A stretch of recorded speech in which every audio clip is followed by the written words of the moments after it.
Culiacán, la capital de Sinaloa, es un lugar donde las tensiones entre la ley y el crimen parecen no tener fin. Es una ciudad marcada por la presencia constante del narcotráfico, sus calles impregnadas de historias de poder, violencia y resistencia. Para las fuerzas policiales bajo el mando de Omar García Harfuch, entrar a Culiacán siempre representa un desafío estratégico. En esta ocasión, un despliegue especial fue ordenado con poca anticipación.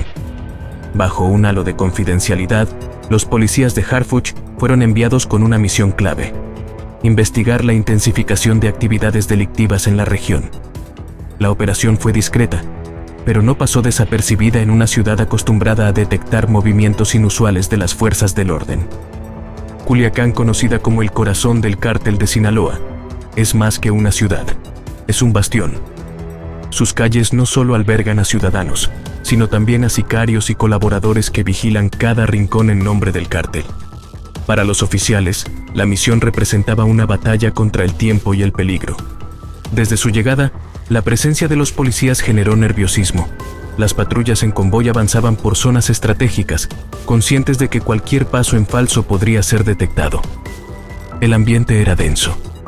Las miradas de los habitantes se mezclaban con un silencio que decía más de lo que aparentaba. Lo que nadie podía prever era que este viaje a Culiacán se convertiría en un enfrentamiento que marcaría un antes y un después en la lucha contra el crimen organizado. La operación, que comenzó como una tarea de rutina, estaba a punto de desencadenar una cadena de eventos que sacudiría a todo el país. Culiacán ha sido por décadas el epicentro del poder del cártel de Sinaloa, una organización criminal que ha logrado construir un imperio basado en la droga, la intimidación y el control territorial. Esta hegemonía no solo se sostiene con dinero y armas, sino también con un sistema de lealtades y estrategias diseñadas para mantener a raya a sus enemigos, incluyendo a las autoridades. En los días previos al enfrentamiento, la ciudad parecía estar en calma, pero esa tranquilidad era solo aparente. Informes confidenciales indicaban que los grupos criminales estaban movilizándose, reforzando sus posiciones y reclutando más sicarios. La inteligencia policial sospechaba que algo grande estaba por suceder, pero la magnitud del plan aún era incierta. La fuerza policial enviada por Harfuch llegó preparada, con un despliegue que combinaba tácticas avanzadas y equipos especializados. Sin embargo, los agentes sabían que enfrentarse al cártel de Sinaloa significaba entrar en un territorio donde los criminales tenían la ventaja del conocimiento del terreno y el apoyo local. Los primeros días de operación transcurrieron con relativa normalidad. Los policías realizaron patrullajes y detenciones menores, confiscando armas y drogas. No obstante, las señales de advertencia eran claras: rumores en las calles, movimientos inusuales de vehículos y un aumento en la actividad nocturna. Los oficiales estaban siendo observados, analizados y eventualmente rodeados. El ataque no fue un acto impulsivo, fue una emboscada cuidadosamente planeada. Los sicarios del cártel, liderados por figuras clave de la organización, aprovecharon su dominio sobre la ciudad para trazar un plan preciso. Armaron puntos estratégicos con armas de alto calibre y explosivos, coordinando cada detalle para garantizar que la fuerza policial quedara atrapada sin posibilidad de escape. El día del ataque comenzó como cualquier otro. Los oficiales salieron a realizar un operativo en una zona específica de la ciudad, siguiendo información que apuntaba a un posible laboratorio clandestino. Aparentemente, la misión parecía rutinaria. Sin embargo, mientras los vehículos avanzaban en convoy por una carretera secundaria, los oficiales comenzaron a notar detalles inquietantes: calles vacías, vehículos sospechosos estacionados y un silencio sepulcral.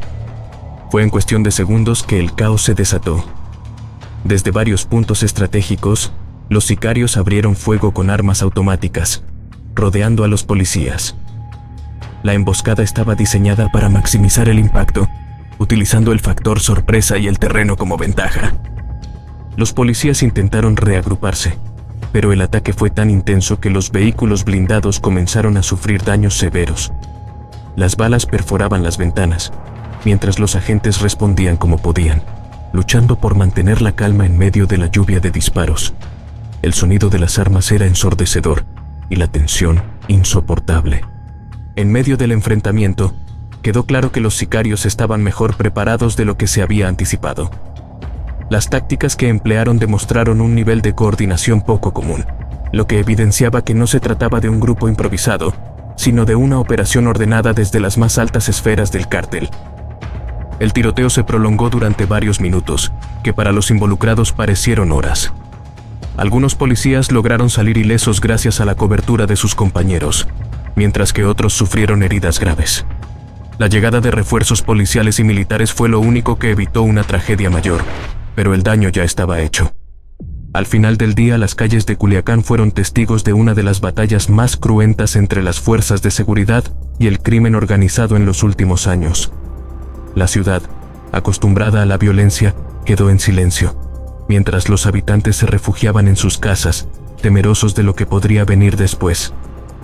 Este ataque meticulosamente ejecutado no solo fue un desafío directo a la autoridad, sino también un recordatorio del alcance y la capacidad operativa del cártel de Sinaloa. Lo que comenzó como una operación de rutina había escalado a un enfrentamiento que sacudió las bases de la lucha contra el narcotráfico. Culiacán despertaba a un día aparentemente tranquilo, aunque bajo la constante sombra del peligro que define su cotidianidad. Las calles de la ciudad, que durante la noche habían estado en calma relativa, comenzaban a llenarse de actividad. Entre los habitantes se percibía una mezcla de resignación y alerta.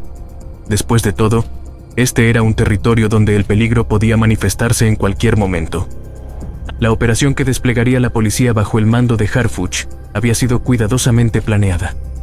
Se trataba de una acción estratégica para desmantelar una célula clave del cártel de Sinaloa, una facción especialmente peligrosa por su nivel de armamento y su organización. Para los oficiales, esta no era una misión cualquiera. Representaba una oportunidad para asestar un golpe significativo a uno de los grupos más poderosos del narcotráfico en México. En las primeras horas del día, varios convoyes de la policía se movilizaron hacia un punto específico en la ciudad. La información de inteligencia indicaba que ahí se encontraba un escondite utilizado por miembros del cártel para coordinar operaciones. El ambiente en los vehículos era tenso pero determinado. Los oficiales sabían que estaban adentrándose en territorio hostil, donde cada movimiento debía ser calculado con precisión. Al llegar al lugar señalado, los oficiales comenzaron a asegurar la zona. Todo parecía seguir el curso planeado, con un operativo limpio y sin contratiempos. Pero, de manera casi imperceptible, algo en el ambiente comenzó a cambiar. Desde las esquinas y techos de las calles cercanas, hombres armados observaban cada movimiento. Era como si el cártel hubiera anticipado cada paso de la operación. De repente, el caos se desató. Sin previo aviso, ráfagas de balas comenzaron a llover sobre los vehículos policiales. Los sicarios del cártel habían preparado una emboscada meticulosa, rodeando a las fuerzas de Harfuch en un cerco de fuego. El estruendo de los disparos resonó en toda la zona, mientras los oficiales intentaban reaccionar. La violencia del ataque dejó claro que este no era un enfrentamiento ordinario. Los sicarios, equipados con armas automáticas y rifles de alta potencia, disparaban desde posiciones estratégicas que les daban una clara ventaja. Cada rincón parecía ocultar a un tirador, y la coordinación del ataque era casi militar. Los oficiales, atrapados en la línea de fuego, intentaban reagruparse y devolver los disparos, pero la superioridad numérica y táctica de los atacantes complicaba la situación. Los vehículos blindados se convirtieron en escudos improvisados, mientras las fuerzas de Harfuch buscaban desesperadamente una salida. A medida que pasaban los minutos, la situación se volvía más crítica. La emboscada no solo buscaba repeler a las autoridades, sino aniquilarlas. Los sicarios utilizaban granadas y lanzacohetes para destruir los vehículos policiales, mientras que los oficiales luchaban por mantener sus posiciones. La zona, antes tranquila, ahora estaba sumida en el caos. Las balas atravesaban paredes, ventanas y vehículos. Los habitantes cercanos se refugiaban donde podían, atrapados en un conflicto que los superaba. El humo de las explosiones comenzó a cubrir el lugar, añadiendo una capa más de desesperación a la escena. En medio de la confusión, algunos oficiales lograron transmitir mensajes de auxilio, solicitando refuerzos. La respuesta no tardó en llegar. Unidades adicionales de la policía comenzaron a movilizarse hacia el lugar del ataque, pero el camino estaba lleno de obstáculos. Los sicarios habían bloqueado varias calles estratégicas, anticipándose a cualquier intento de rescate. A pesar de estar en una situación casi insostenible, los oficiales bajo el mando de Harfouch demostraron una valentía admirable. Con recursos limitados, continuaron resistiendo, intentando abrir un camino de escape. Algunos lograron coordinar un contraataque, utilizando tácticas defensivas para ganar terreno. Sin embargo, la resistencia no fue suficiente para contener la ofensiva de los sicarios. Las bajas comenzaron a aumentar en ambos lados, pero el precio más alto lo pagaron los policías, que enfrentaban un enemigo mejor equipado y preparado. El enfrentamiento alcanzó su punto máximo cuando los sicarios, en un acto de audacia extrema, comenzaron a avanzar hacia las posiciones policiales. La intención era clara: acabar con cualquier resistencia. Las escenas eran desgarradoras. Los oficiales que aún estaban en pie luchaban hasta el último momento, mientras sus compañeros caían a su alrededor. Los refuerzos, aunque lograron acercarse, tardaron en llegar al epicentro del ataque.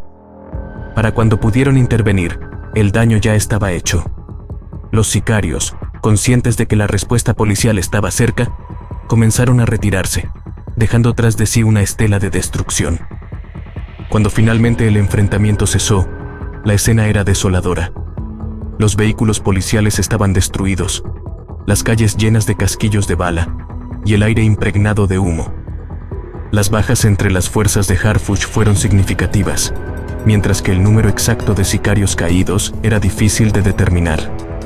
El ataque dejó una marca imborrable en la memoria de Culiacán. La emboscada no solo había sido un golpe táctico, sino también un mensaje de los cárteles. Su poder seguía intacto, y estaban dispuestos a defenderlo a cualquier costo. El día terminó con un silencio inquietante en la ciudad. Los habitantes, acostumbrados a la violencia, sabían que lo ocurrido no era un incidente aislado, sino parte de un conflicto más amplio y complejo. Para las autoridades, la emboscada representaba un desafío monumental. Cómo enfrentar a un enemigo que no solo tenía recursos y tácticas superiores, sino también un control profundo sobre el territorio. Este ataque no solo subrayó la capacidad de los cárteles para desafiar abiertamente a las fuerzas del orden, sino que también dejó claro que la lucha por Culiacán estaba lejos de terminar. Las repercusiones de este enfrentamiento resonarían en los días y semanas siguientes, marcando un nuevo capítulo en la interminable guerra contra el narcotráfico en México. La precisión y violencia del ataque llevaron inmediatamente a las autoridades a preguntarse quién estaba detrás de la emboscada. Aunque el operativo inicial había sido dirigido contra una célula del cártel de Sinaloa, la magnitud de la respuesta excedía cualquier expectativa. Esto no era una reacción improvisada. Era una operación cuidadosamente planeada y ejecutada por sicarios altamente entrenados. En los días posteriores al enfrentamiento, investigaciones preliminares comenzaron a arrojar detalles. Los testimonios de algunos testigos, junto con evidencia recolectada en la escena, apuntaban a un grupo especializado dentro del cártel conocido como Los Chapitos. Esta facción, liderada por los hijos de Joaquín El Chapo Guzmán, se había consolidado como una de las más agresivas y organizadas del grupo criminal. Los Chapitos eran conocidos por su capacidad para coordinar operaciones complejas y su acceso a recursos prácticamente ilimitados. Su red no solo incluía sicarios locales, sino también mercenarios extranjeros contratados para tareas específicas. Informes confidenciales sugirieron que varios de los atacantes podrían haber recibido entrenamiento paramilitar, probablemente en Centroamérica o incluso fuera del continente. El uso de armas de alto calibre, como rifles de asalto Barrett y lanzagranadas, reforzó la hipótesis de que se trataba de un grupo élite. Además, los bloqueos estratégicos en las calles para impedir la llegada de refuerzos demostraban un conocimiento avanzado de tácticas militares. Uno de los hallazgos más preocupantes fue la aparición de vehículos con blindaje artesanal, conocidos como monstruos.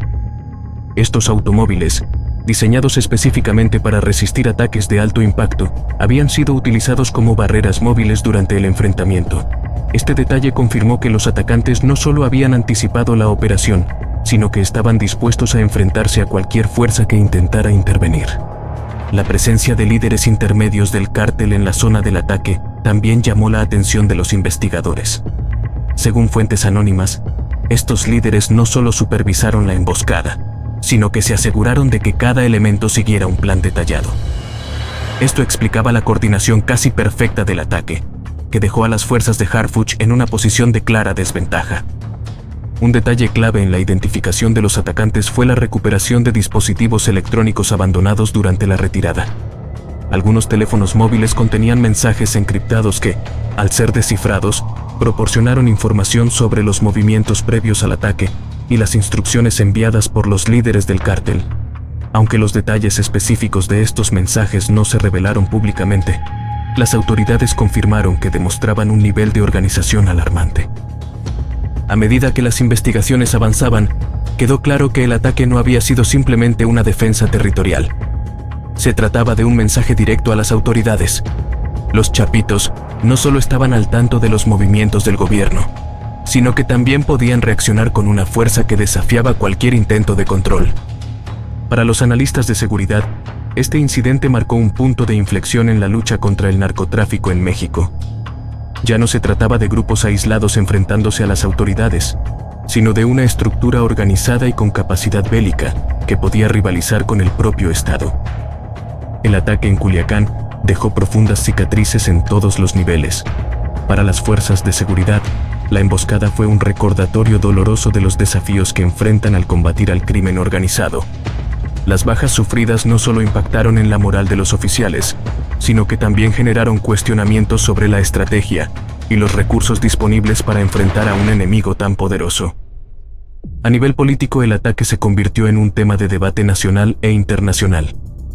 Organizaciones de derechos humanos y expertos en seguridad criticaron la vulnerabilidad de las fuerzas policiales ante la superioridad táctica de los cárteles. Mientras tanto, el gobierno enfrentaba una presión creciente para demostrar que tenía un plan efectivo para abordar la crisis. En Culiacán, el impacto fue aún más personal. Los habitantes, acostumbrados a vivir bajo la sombra del narcotráfico, ahora enfrentaban un miedo renovado. El ataque no solo había expuesto la fragilidad de las instituciones, sino también la capacidad de los cárteles para ejercer control absoluto sobre el territorio. Aunque las autoridades prometieron redoblar esfuerzos para evitar incidentes similares, el ataque de ese día quedó grabado como un recordatorio sombrío de la complejidad y gravedad de la lucha contra el narcotráfico en México. El ataque contra Omar García Harfuch no solo marcó un capítulo oscuro en la historia de Sinaloa, sino que también dejó en evidencia el complejo panorama que define la lucha contra el narcotráfico en México. Los chapitos, con su creciente poder y sofisticación, no solo representan un desafío para las fuerzas de seguridad, sino un modelo de cómo el crimen organizado ha evolucionado hacia estructuras casi paramilitares. La pregunta que persiste es, ¿qué viene después? Las estrategias tradicionales parecen insuficientes frente a un enemigo que no solo posee recursos económicos ilimitados, sino también una influencia social y política que le permite operar con relativa impunidad. Para Sinaloa y para México en general, el futuro dependerá de la capacidad del Estado para adaptarse a estas nuevas realidades, invirtiendo en inteligencia, tecnología y formación especializada. Sin embargo, la solución no se limita a la fuerza. La raíz de esta guerra está anclada en problemas estructurales como la pobreza, la corrupción y la falta de oportunidades. Sin un cambio profundo en estas áreas, cualquier victoria será temporal. Mientras tanto, Sinaloa se encuentra atrapado entre el miedo y la incertidumbre. Los habitantes, testigos silenciosos de este conflicto, viven con la esperanza de que un día la paz sea algo más que una promesa. Pero hasta entonces, el eco de los disparos y la sombra del narcotráfico seguirán marcando el destino de la región.